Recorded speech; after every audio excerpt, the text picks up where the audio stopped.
नमस्कार दर्शकों, news today के इस बुलेटिन में आपका स्वागत है, जहां हम चर्चा और विश्लेषण करते हैं आज की महत्वपूर्ण खबरों का। आज की मुख्य सुर्खियां इस प्रकार हैं। संयुक्त राष्ट्र महासचिव ने क्षेत्रीय समूह के नेताओं से संघर्ष समाप्त करने का आग्रह किया। केंद्र सरकार ने डिजिटल भारत निधि को कार्यान्वित करने के लिए मसौदा नियम अधिसूचित किए। भारत ने कोडेक्स एलिमेंटेरियस कमीशन (CAC) की कार्यकारी समिति CCEXEC के 86वें सत्र में भाग लिया। World network of biosphere reserve में 11 नए बायोस्फीयर रिजर्व जोड़े गए। चीन ने विश्व का पहला उच्च तापमान पर कार्यशील सुपर कंडक्टिंग टोकामक उपकरण HH70 बनाया है। केंद्रीय सहकारिता मंत्री ने सभी गांवों में पैक्स की स्थापना में सहयोग करने का आग्रह किया। खबरों की चर्चा विस्तार से करते हैं और सबसे पहले रुख करते हैं आज की पहली मुख्य खबर की ओर। संयुक्त राष्ट्र महासचिव ने क्षेत्रीय समूह के नेताओं से संघर्ष समाप्त करने का आग्रह किया।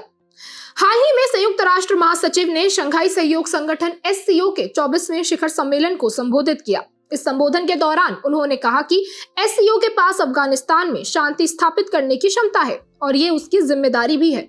आपकी जानकारी के लिए बता दें कि शंघाई सहयोग संगठन विश्व का सबसे बड़ा क्षेत्रीय सुरक्षा समूह है।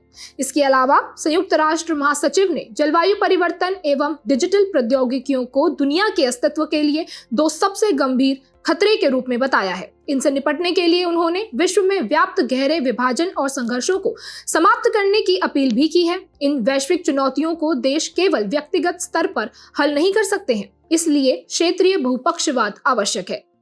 क्षेत्रीय गुट या समूह या संगठन के सदस्य देश भौगोलिक रूप से एक दूसरे के निकट होते हैं और वे साथ ही सांस्कृतिक रूप से भी जुड़े होते हैं। ऐसे में संकट के समाधान में वे महत्वपूर्ण भूमिका निभा सकते हैं। विश्व के कुछ अन्य प्रमुख क्षेत्रीय समूह हैं यूरोपीय संघ, आसियान, दक्षिण एशियाई क्षेत्रीय सहयोग संगठन यानी सार्क, बिम्स्टेक आदि। संघर्षों के समाधान और अस्तित्व संकट के समाधान में क्षेत्रीय समूहों की भूमिका देखी जाए तो पहला है निवारक कूटनीति यानी प्रिवेंटिव डिप्लोमेसी। ये मौजूदा विवादों को संघर्ष का रूप लेने से रोकने के उद्देश्य पर केंद्रित होते हैं। उदाहरण के लिए यूरोप में सुरक्षा और सहयोग संगठन OSCE का कॉन्फ्लिक्ट प्रिवेंशन सेंटर। दूसरा है मध्यस्थता और वार्ता का आयोजन। आसियान समूह ने सदस्य देशों के बीच संघर्षों को रोकने में सफलतापूर्वक मध्यस्थता की है। उदाहरण के लिए 2011 में थाई कंबोडिया सीमा विवाद। और तीसरा है संघर्ष के बाद पुनर्निर्माण में। क्षेत्रीय समूह संघर्ष के बाद समाजों के पुनर्निर्माण में सहायता करते हैं। उदाहरण के लिए पश्चिमी बाल्कन में यूरोपीय संघ की भूमिका। विश्व के अस्तित्व के लिए संकटों को दूर करने में यूरोपीय संघ ने नेट जीरो इंडस्ट्री एक्ट और European union artificial intelligence act लागू किए हैं। ये विश्व के अस्तित्व के लिए उपर्युक्त वर्णित दो बड़े संकटों से निपटने पर केंद्रित है। उभरते हुए संकटों को हल करने में क्षेत्रीय समूहों के समक्ष कुछ चुनौतियां भी बनी हुई हैं, जैसे कि क्षेत्रीय समूह वित्तीय संसाधनों की कमी की वजह से अपने मूल उद्देश्यों को पूरा करने में असमर्थ होते हैं। सार्क जैसे क्षेत्रीय संगठनों के सदस्य देशों के बीच संघर्ष या मतभेद अक्सर एकीकृत कार्रवाई और संघर्ष के प्रभावी तरीके से प्रबंधन को बाधित करता है। और सदस्य देशों से प्रभावी सहयोग की कमी। म्यांमार के सैन्य शासन जुंटा से सहयोग नहीं मिलने के कारण आसियान वहां संघर्ष को समाप्त करने में विफल रहा। आइए अब आगे बढ़ते हैं और बात करते हैं अगली मुख्य खबर के बारे में। केंद्र सरकार ने डिजिटल भारत निधि को कार्यान्वित करने के लिए मसौदा नियम अधिसूचित किए।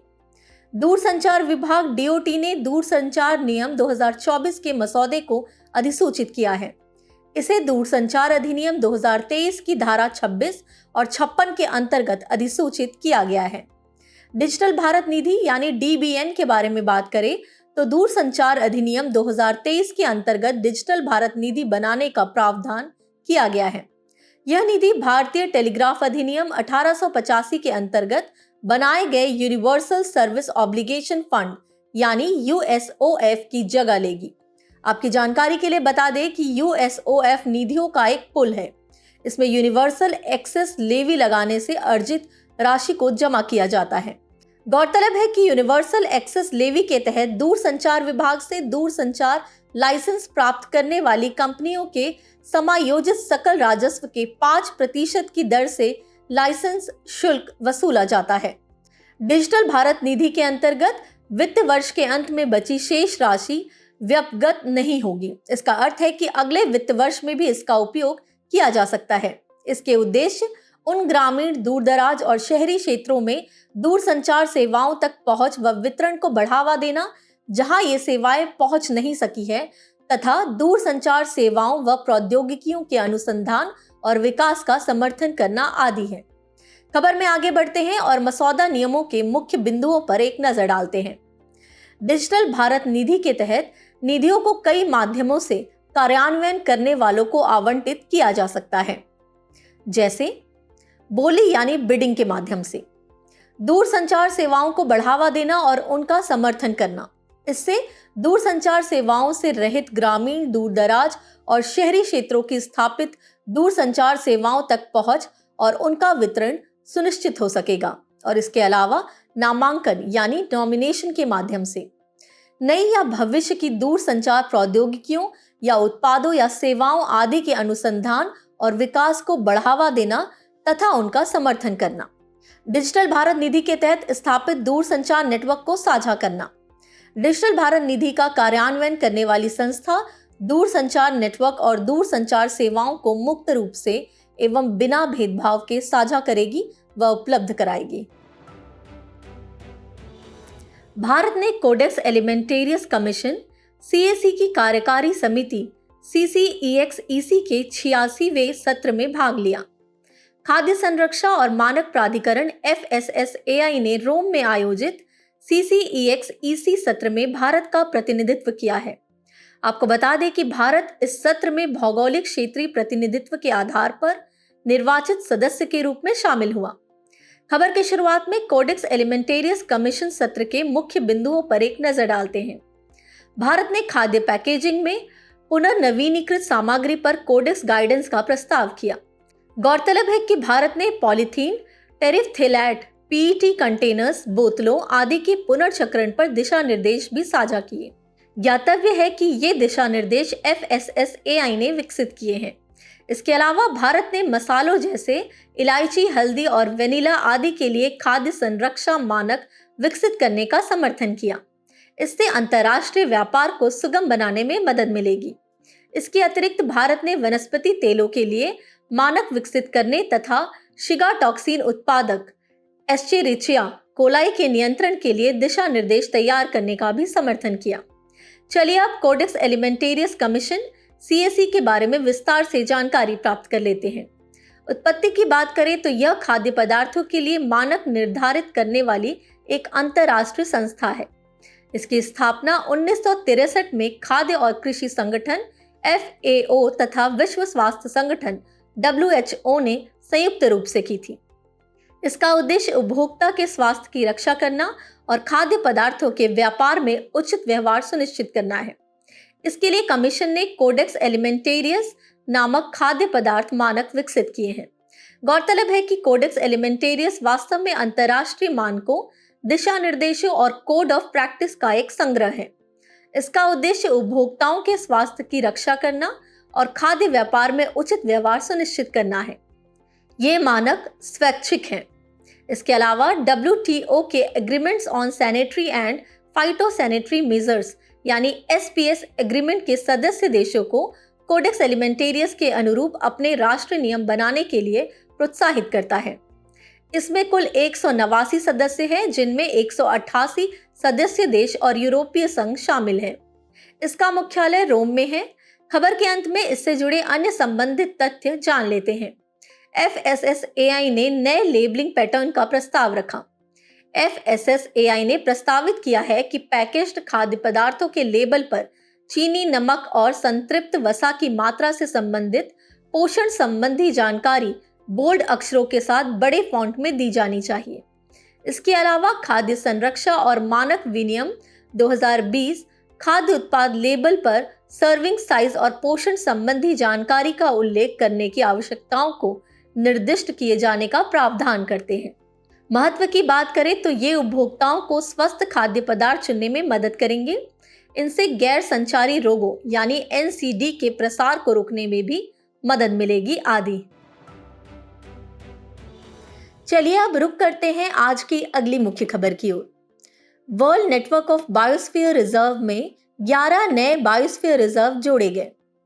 संयुक्त राष्ट्र शैक्षिक, वैज्ञानिक और सांस्कृतिक संगठन ने मैन एंड बायोस्फीयर (MAB) कार्यक्रम के तहत कोलंबिया सहित कई देशों के बायोस्फीयर रिजर्व्स को शामिल किया है। आपकी जानकारी के लिए बता दें कि world network of biosphere reserve में अब 136 देशों के 759 बायोस्फीयर रिजर्व्स शामिल हैं। साथ ही पहली बार 2 ट्रांसबाउंडरी बायोस्फीयर रिजर्व्स को शामिल किया गया है। इनमें कैंपेनब्रोक तथा जूलियन आल्प्स शामिल हैं। मैन एंड बायोस्फीयर (MAB) कार्यक्रम के बारे में बात करें, इसे 1971 में एक अंतर सरकारी वैज्ञानिक कार्यक्रम के रूप में शुरू किया गया था। इसका उद्देश्य लोगों और उनके पर्यावरण के बीच संबंधों को बेहतर करने के लिए एक वैज्ञानिक आधार स्थापित करना है। यह कार्यक्रम मानव आजीविका में सुधार और प्राकृतिक एवं प्रबंधित पारिस्थितिकी तंत्रों की सुरक्षा के उद्देश्य से प्राकृतिक व सामाजिक विज्ञान के बीच सामंजस्य स्थापित करता है।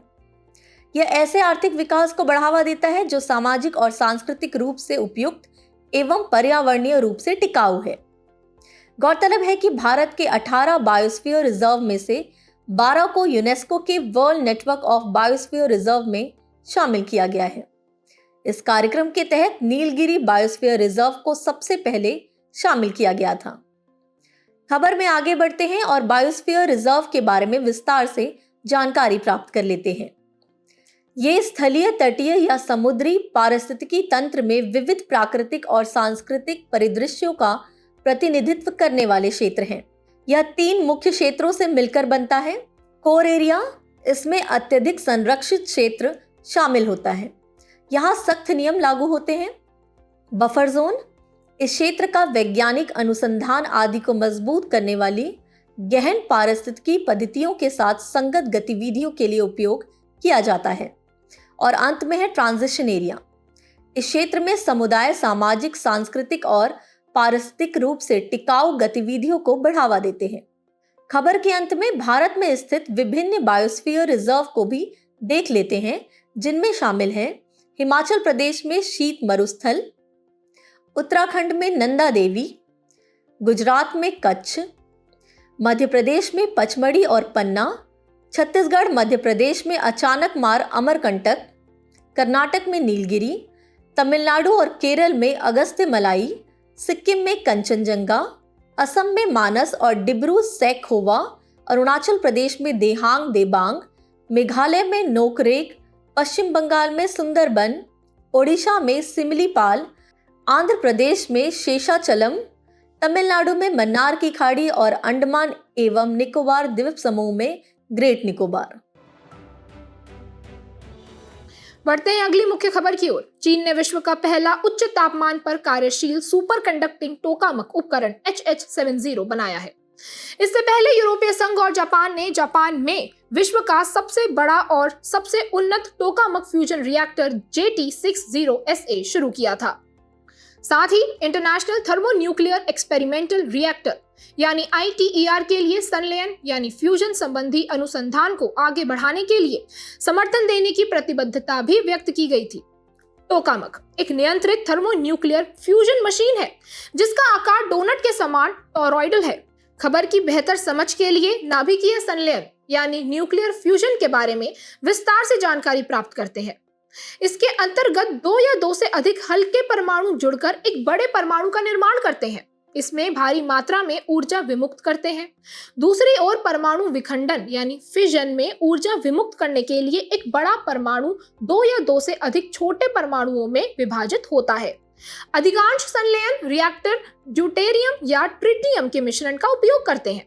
यह हाइड्रोजन के परमाणु समस्थानिक हैं जिनमें अतिरिक्त न्यूट्रॉन होते हैं। इसी के साथ आगे बढ़ते हैं और एक नजर इंटरनेशनल थर्मोन्यूक्लियर एक्सपेरिमेंटल रिएक्टर यानी ITER पर भी डालते हैं। ITER चीन, यूरोपीय संघ, Japan, Bharat, Republic of Korea, रूस और संयुक्त राज्य अमेरिका के बीच एक वैश्विक वैज्ञानिक साझेदारी है। यह वर्तमान में फ्रांस में निर्माणाधीन है। इसका उद्देश्य भविष्य में ऊर्जा के स्रोत के रूप में परमाणु संलयन की व्यवहार्यता सिद्ध करना है। यह संलयन ऊर्जा उत्पन्न करने के लिए चुंबकीय परिरोध यानी कन्फाइनमेंट का परीक्षण करने वाला सबसे बड़ा टोकामक उपकरण होगा। ITER को लगभग 10 गुना ऊर्जा उत्पादन के साथ उच्च संलयन ऊर्जा प्राप्ति हेतु डिजाइन किया गया है। इसे Q greater than equals to 10 क्षमता से युक्त प्लाज्मा उत्पादित करने के लिए परिकल्पित किया गया है।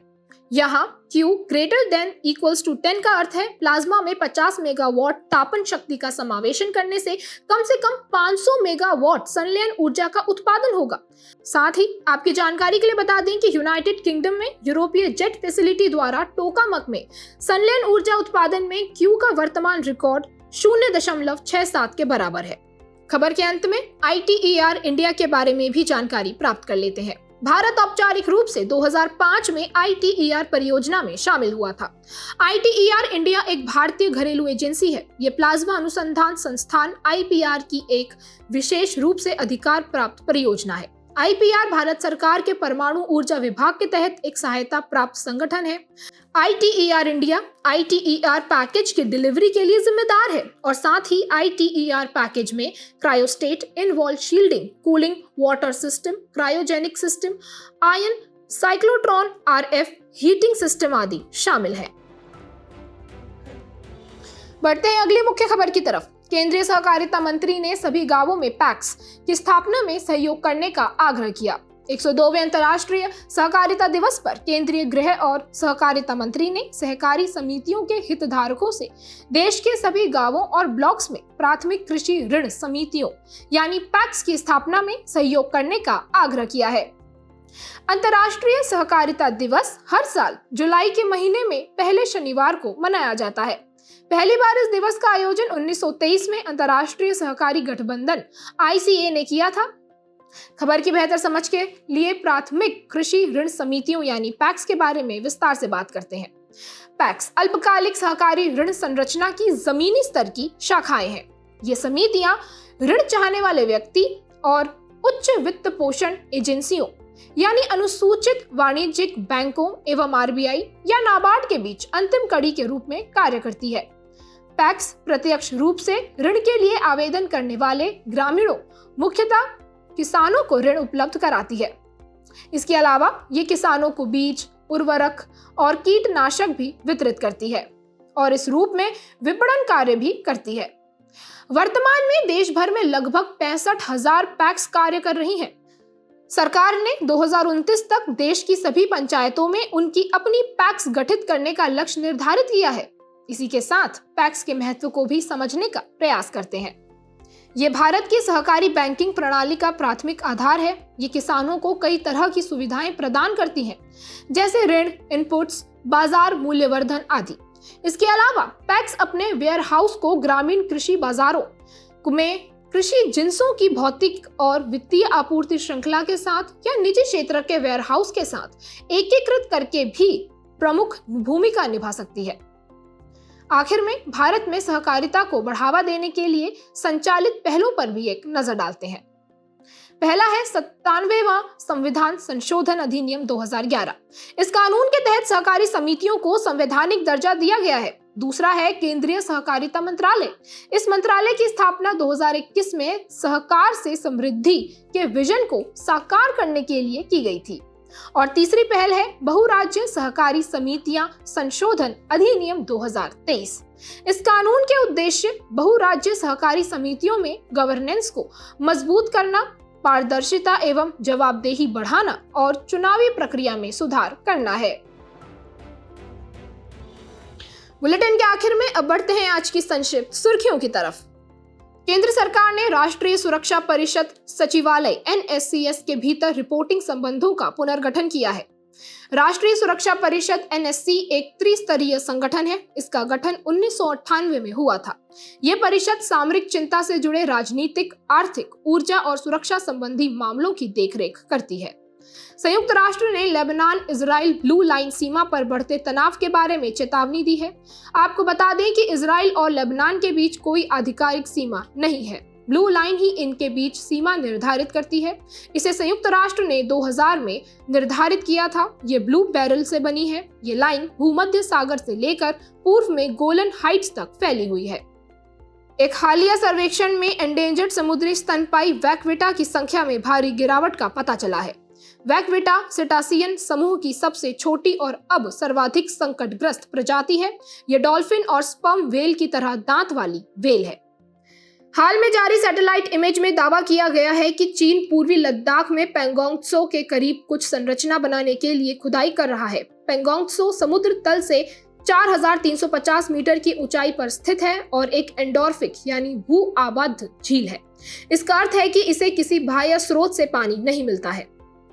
भारत ने जिनेवा में 33वीं मातृ नवजात एवं बाल स्वास्थ्य के लिए साझेदारी PMNCH बोर्ड की बैठक में भाग लिया। PMNCH को 2005 में स्थापित किया गया था। ये महिलाओं, बच्चों और किशोरों के स्वास्थ्य एवं सेहत के लिए दुनिया का सबसे बड़ा गठबंधन है। नाबार्ड केरल के कुल्थुपुजा ग्राम पंचायत में भी एकीकृत जनजातीय विकास कार्यक्रम ITDP शुरू करेगा। यह नाबार्ड की एक फ्लैगशिप परियोजना है। इसे 2005-06 से कार्यान्वित किया जा रहा है। यह वाड़ी मॉडल पर केंद्रित है। आपको बता दें कि वाड़ी शब्द का अर्थ होता है एक छोटा बगीचा। यह मॉडल वृक्षों और वनों के प्रति आदिवासियों की आत्मीयता पर आधारित है। रक्षा अनुसंधान और विकास संगठन DRDO ने देश के स्वदेशी हल्के टैंक जोरावर के प्रोटोटाइप का अनावरण किया है। जोरावर टैंक को DRDO और निजी क्षेत्र की फर्म L&T ने संयुक्त रूप से विकसित किया है। यह टैंक जल और थल दोनों जगह सेवाएं दे सकता है। यह विशेषता उसे नदी क्षेत्रों में संचालन के लिए सक्षम बनाती है। हाल ही में कैलिफोर्निया विश्वविद्यालय के शोधकर्ताओं द्वारा प्रकाशित एक पेपर में जीन एडिटिंग में ट्रांसपोजोन की भूमिका पर बल दिया गया है। ट्रांसपोजोन को जंपिंग जीन भी कहा जाता है। ये दरअसल DNA अनुक्रम है जो DNA के एक हिस्से से स्वयं को अलग करके दूसरे हिस्से में जुड़ सकते हैं। संस्कृति मंत्रालय ने यूनेस्को की 46वीं विश्व धरोहर समिति की बैठक के लिए project public art of India पारी शुरू किया है। प्रोजेक्ट पारी के तहत पहला आयोजन दिल्ली में हो रहा है। Public art of India project Bharat सरकार के संस्कृति मंत्रालय की एक पहल है। तिब्बत की बैशिया कार्स्ट गुफा में कुछ मानव हड्डियों के अवशेष पाए गए थे। वैज्ञानिकों ने इन अवशेषों की पहचान डेनिसोवन नामक पुरातन मानव प्रजाति के व्यक्ति के रूप में की है।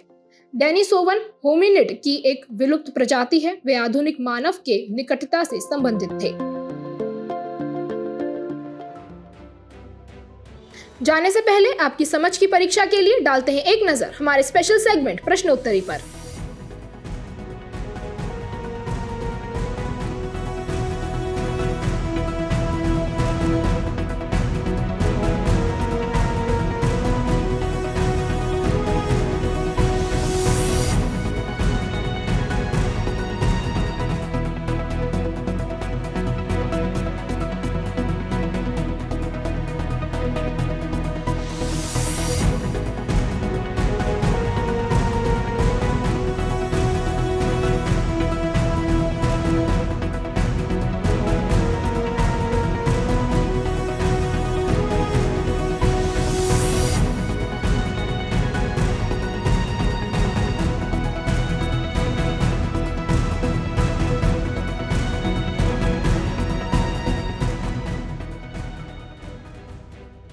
हमसे जुड़ने के लिए आपका धन्यवाद। उम्मीद है न्यूज टुडे का ये बुलेटिन आपको पसंद आया होगा। न्यूज टुडे की PDF को डाउनलोड करने के लिए और आज की क्विज के उत्तर के लिए डिस्क्रिप्शन में दिए गए लिंक्स पर क्लिक कीजिए।